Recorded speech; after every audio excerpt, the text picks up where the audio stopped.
Breaking news निगरान वज़ीर आज़म अनवारुल हक काकड़ मौलाना फजल रहमान से मुलाकात कई आगे।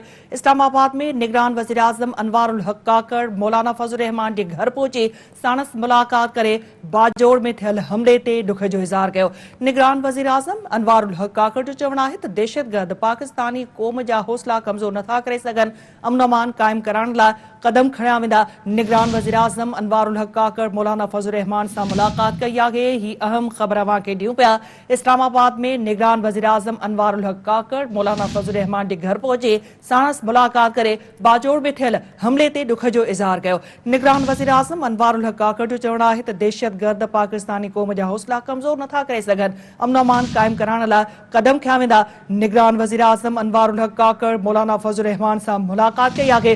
इस्लामाबाद में निगरान वज़ीर आज़म अनवारुल हक काकड़ मौलाना फजल रहमान के घर पहुंचे सानस मुलाकात कई आगे। इन मुलाकात जा वधीक अपडेट्स मालूम करण लाइ राब्तो कयो आहे इस्लामाबाद में सीनियर सहाफ़ी तजिज़िया निगार सिद्दीक़ साजिद सां। सिद्दीक़ साहब, निगरान वज़ीर आज़म अनवारुल हक काकड़ ने मौलाना फजल रहमान से मुलाकात की है, इस हवाले से मज़ीद क्या अपडेट्स हैं?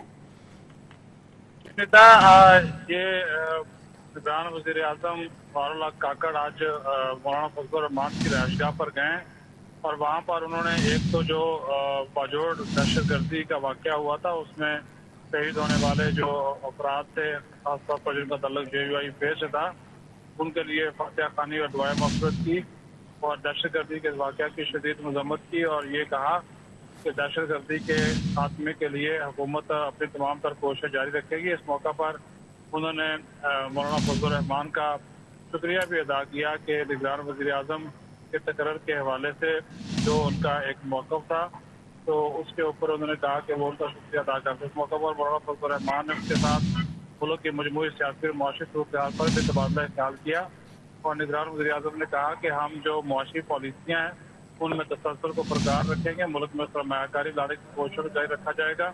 अमन और अमान के क़याम और दहशतगर्दी के खात्मे के लिए भी निगरान हुकूमत जो है वो कौमी सलामती के इदारों के साथ मिलकर अपना जो किरदार अदा करती रहेगी। जी बहुत शुक्रिया सिद्दीक़ साहब अपडेट करने के लिए।